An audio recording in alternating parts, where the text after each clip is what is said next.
Back in 2011, Sony announced the PlayStation Vita and dedicated it to be the first product that truly blurs the line between entertainment and real life, empowering you to play, interact, and connect like never before. They presented features like 2 analog sticks for DualShock-like controllability, multi-touch 5-inch OLED display, rear touchpad, 6-axis motion sensing technology, front and rear cameras for AR experience, Wi-Fi and 3G connectivity.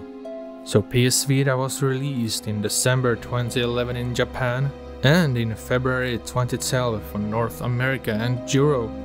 At the end of 2012, approximately 4 million units were sold, and at the end of 2015, approximately 10 million units were sold.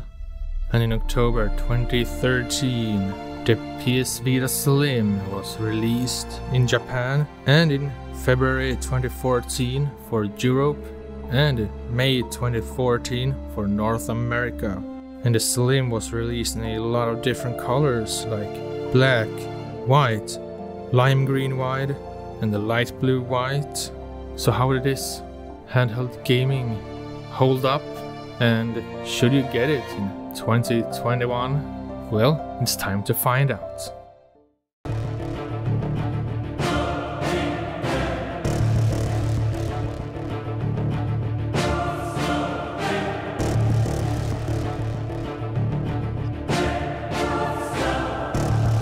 So welcome to should you buy a PS Vita in 2021?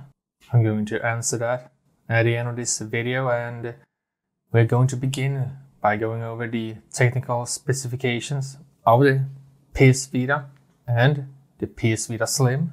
So let's get right into it. So what features does the PS Vita has? It has an 5-inch multi-touch OLED display. It was later replaced in the Slim model to an LCD display, and it also comes with a rear multi-touch pad that acts as both R2 and L2 buttons. And in games like Uncharted, you can use them to climb. And it comes with dual analog sticks, 3 motion sensors, gyroscope, accelerometer, and an electronic compass. It has Wi-Fi and 3G. The first batch came in 2 models, Wi-Fi only or Wi-Fi plus 3G. And the Slim only came with Wi-Fi. And you have the ability to play PSP games, minis, PS1 classics, videos and comics from the Play Store. And it sports Bluetooth 2.1, which was way ahead of its time compared to other handheld devices. I mean, I've used this with 2 of my fairly recent Bluetooth headphones, and it works just as I expect it to do. And I mean, not even the Nintendo Switch has it. Maybe it's upcoming, or if it hasn't yet already arrived. And you can also use this to remote play PS3 and PS4 titles. So that's enough for the features. Let's dive deeper into what is really under the hood of this thing. So first up, we find a CPU. It is a quad-core ARM Cortex A9 MP core. We have 512 megabytes of RAM, a quad-core PowerVR SGX 543 MP4 Plus GPU with 128 megabytes of VRAM. Well, that is not so much when you compare modern graphics cards. It has built-in stereo speakers, microphone, 3.5mm headphone jack, and Bluetooth, as I stated earlier. And the first model didn't have any built-in storage. That came with the Slim model that had a 1 GB built-in memory. This one didn't have any, so you had to get a expensive micro SD card, and it was the biggest drawback of this system. But they came in 4, 8, 16, 32 and 64 gigabytes, and they are still pretty expensive because they are proprietary, and yeah, it sucked. But with some jailbreaking and a simple SD to Vita adapter, you can use any micro SD card. I mean, I have it on mine here. I have 128 gigabyte SD card in it, so you can do it. Just some tinkering. It is fairly painless. Anyone can do it who can read a guide or watch a video on YouTube on how to do it. It's extremely simple. So, and we have a front and a rear camera that takes pictures at 0.3 megapixels. Yes! Maybe I will take some pictures and put samples up here. We'll see. And maybe some video recording. Might be fun. Totally unedited as well. Otherwise it wouldn't be fun at all.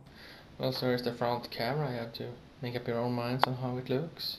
But on this screen it doesn't look that bad. Or I have to wait until I get to the PC to see how it looks there, which will be very interesting. And now here is the rear camera.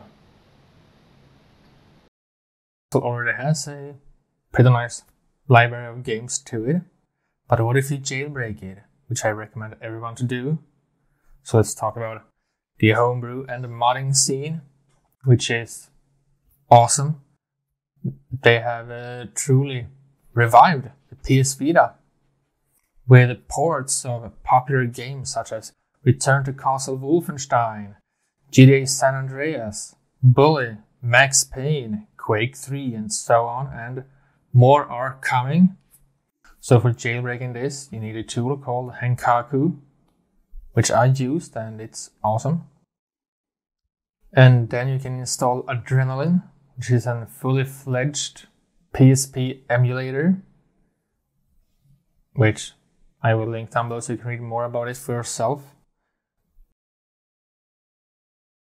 And then you have RetroArch, which makes you able to play Game Boy ROMs, Nintendo 64, NES, SNES, and Atari, and lots more. So let's say that you have a gaming PC with a GeForce GPU and you don't want to sit in front of your PC the whole time to play. You might want to go and lay down on the couch or lay down in bed or whatever. Then you can install Moonlight, which is basically remote play that you can do on PS3 and PS4 to this, but it's from the PC. And if you do that, I do recommend to get a third-party accessory for this that gives you basically physical L2 and R2 buttons, because every game needs them, more or less.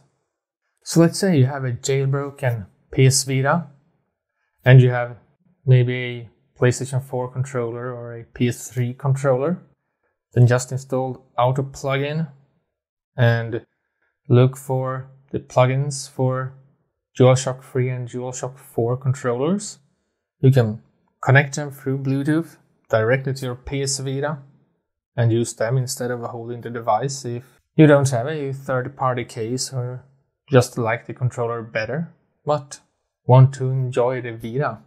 But I have to say that the absolute best thing about jailbreaking your Vita is the ability to use a SD to Vita adapter, so you can use any micro SD card directly in the Vita instead of buying the proprietary ones that are too expensive. I mean, my 128 gigabyte SD card sold for around $20. So, I mean, it's basically no money at all compared to what they charge for an original card. So now you might say to yourself or screaming out loud that, hey, I can do all that on my phone. Why should I need a Vita? Well, I think your phone is at least 5 times as expensive as a PS Vita. Simple as that. And my personal opinion is that I like to play on the PS Vita better than on the phone, because I don't like touch controls that much, especially if you're playing some action game like Battlefield or Call of Duty or anything comparable to that. So that comes down to personal opinion. So do I recommend the PS Vita in 2021? Hell yeah. It's awesome, especially if you get it for the right price. And with a constant growing of popularity with handheld gaming, and you have the Switch OLED on the horizon, along with the Steam Deck and Switch OLED, only 10 years after the PS Vita. Good job, Nintendo. You can see how the popularity might grow even further, and the homebrewers on this is just incredible. They bring us new ports and they're working on ports all the time, and can't wait to see what they come up with next. But I feel that originally the PS Vita was underappreciated. It is a good machine, but I feel like it was released at a wrong time, because it had some things that were unseen by that time. And the biggest drawback naturally was, of course, that the developers left it quite quickly, and the expensive proprietary SD cards were just, for a 16 or 32 gig one, you paid almost as much for that single SD card as you did for the entire console. That is just unbelievable. And if you don't like how the PS Vita sits in your hands, you have the great third-party accessories like the physical L2 and R2 buttons and some grips that you can get pretty cheap, and it will be much more comfortable to use. At least I have a grip case for this, so it feels more like a controller, and I enjoy that more than holding it as it is, because I have quite big hands. So that's it for this time. I hope you have enjoyed it. Leave a like if you did, and leave a comment down below. And if you like what I do here and want to see more, I have a couple of projects planned out and want to help the channel out, please feel free to leave a donation. I will have a link in a comment. And don't forget to subscribe so you don't miss any future videos. And I'll see you all very soon.